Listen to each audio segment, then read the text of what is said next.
we'll be starting the chapter, The Value of Work. When you're doing any work, do not think of anything beyond.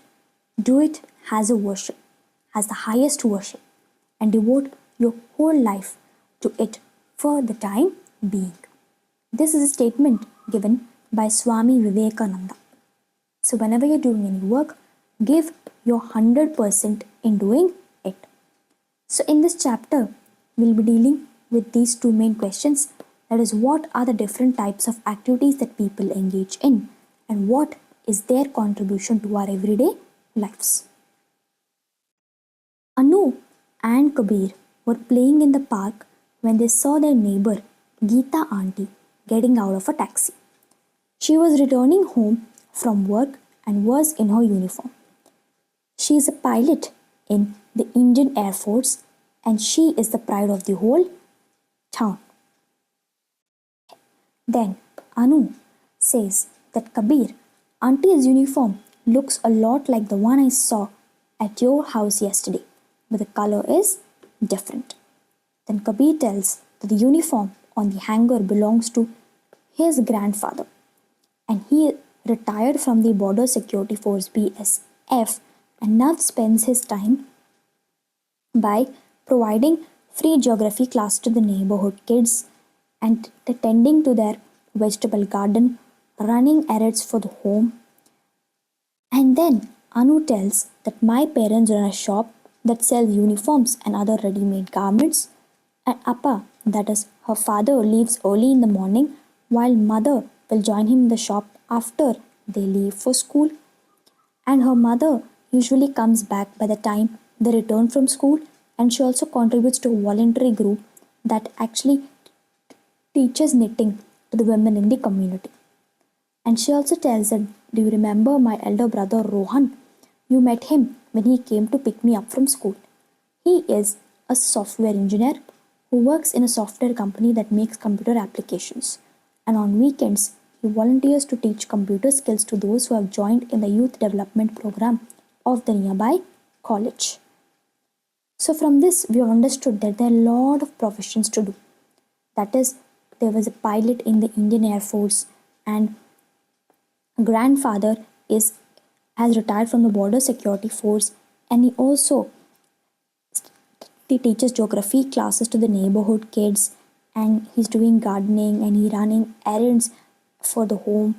And Anu's parents actually run a shop where they provide uniforms and ready-made garments, and Anu's mother also volunteers and her brother is a software engineer and also volunteers for helping other students. So there are a lot of things which people do.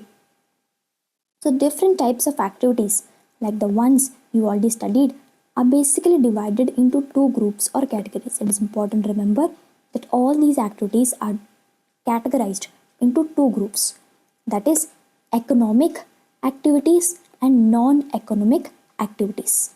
So the two groups are economic and non-economic activities. First we'll study about economic activities are those that involve money or are performed in exchange for money or money's worth for the parties involved. So here in economic activities, it is usually done for money, for monetary benefits.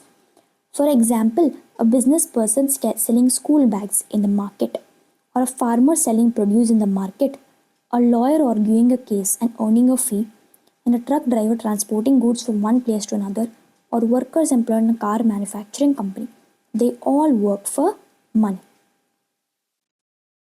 Next, coming to the non-economic activities are those that do not generate income or wealth but are only done out of the feelings like gratitude, love, care, and respect. For instance, parents cooking for the family and helping their children with school work, youth taking care of the grandparents, family members helping in the renovation of the house. So in the above illustration also we can understand or classify them as economic and non-economic. So here we can observe that she is a pilot, auntie is a pilot, so it is an economic job. And then Kabir's grandfather has worked in BSF it is an economic job as well as it has some responsibility. And then he is providing free geography classes. So this is a non-economic activity because it is done out of gratitude, care, love and respect. And here, even though Anu's parents run a shop, even her mother volunteers for teaching knitting to the women in the community. So she's doing voluntarily, so it is non-economic activity. And her brother Rohan is doing an economic activity, which is he is a software engineer in a company. But his non-economic activity is that he volunteers to teach computer skills. So this is what we can understand from the economic and non-economic activities. So in Anu and Kabir's story, Geeta auntie, the Air Force pilot, receives a salary. So she serves the country and performs an economic activity too. And Anu's brother Rohan works for the software company and is given a salary for it. So over the weekend, he also volunteers for the youth development program of the nearby village, where he teaches computer skills to the young adults. So this is a non-economic activity. We already studied about this earlier. Now we'll study about the types of economic activities. So basically, activities were divided into economic and non-economic. And further, the economic activities can be categorized. So starting that Kavya was excited to go to her aunt's house in the village of Kamlapur. On the way, she saw that a highway was buzzing built near the village, and the construction site was abuzed with activity. Large machines such as excavators and bulldozers were being operated by dedicated technicians. So the bulldozers and excavators were operated by the skilled people. So this new highway promised to reduce the travel time to the nearest town from 5 hours to just 2 hours.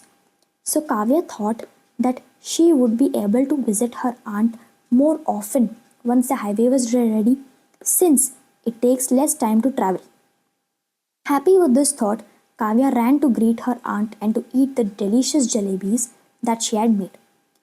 They were joined by Kavya's uncle, who had just returned home from work. He is a technician in the construction company and he operates a bulldozer. So Kavya's uncle operates a bulldozer and he receives a monthly salary for his services. So the next day, Kavya's aunt woke up early to finish her share of the household chores and left for work. So she is employed at the village post office and is paid a monthly salary. It is important to remember that Kavya's uncle is a skilled technician and auntie works in a village post office and is paid a monthly salary. So in the evening, after her office work, she also conducts online classes to help students prepare for the school exams. She charges a weekly fee for these classes. So in the evening, she also conducts classes for the people who want to prepare for their school exams. She conducts online classes. On the weekend, Kavya visited a local mango orchard, with her aunt to have some delicious mangoes. There is Sahil, who is a farm laborer who was using a tractor to plow a farmer's land nearby. He earns a daily wage for his efforts. He gets some payment for his work in cash, and the remaining part of the payment is done in the form of mangoes of the equal value. So the mangoes that he receives as a part of his work are called the payment in kind. So here it is important to remember that Sahil gets paid in two ways.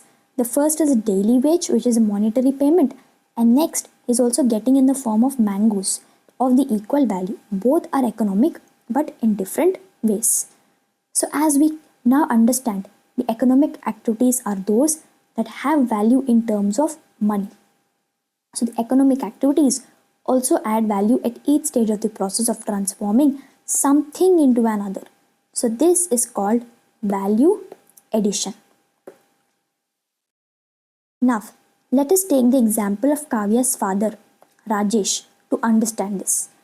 So Rajesh is a carpenter who buys wood from a nearby market for 300 to make furniture. And he uses these special tools and other materials for building furniture. And then Rajesh will sell a chair for 1000 rupees each in the market. So it is how is that the wood for the chair costs 600. So what is the remaining thing? That is he sells it for 1000 but the wood costs is 600. So there is a gap of rupees 400. So it is the monetary value of Rajesh's skill, time and effort. So which went into making that chair. This is known as value addition. So Rajesh had added value to the wood by turning it into furniture. So from buying the wood to selling the chair, these activities involve payment. So they are therefore a part of economic activities. So now we'll study the importance of non-economic activities. So while non-economic activities may not involve money, the value they generate are important in our lives. So even though the non-economic activities don't actually generate monetary benefits, but they are important in our lives. Seva, selfless service. So we see seva in many places such as temples, gurudwaras, mosques and churches. For instance, langars or community kitchens at gurudwaras serve food to every visitor for free. So this practice fosters a sense of satisfaction and gratitude for what we have, and they also are a way of contributing to the society without expecting anything in return. It is a selfless service. The strength of community participation. The Swachh Bharat Abhiyan is based on collective efforts of all the Indian citizens to keep our surroundings clean. Individually, we keep our homes and surroundings clean, but people also have to come together to keep the streets, roads, parks, and other public places or community areas clean. So, together, these efforts lead to a clean home, clean neighborhood, clean society, and a wonderful nation. So, another example of collective community participation is the celebration of One Mahotsav, that is the festival of forests in India, to promote the awareness about the value of trees and the conservation of forests.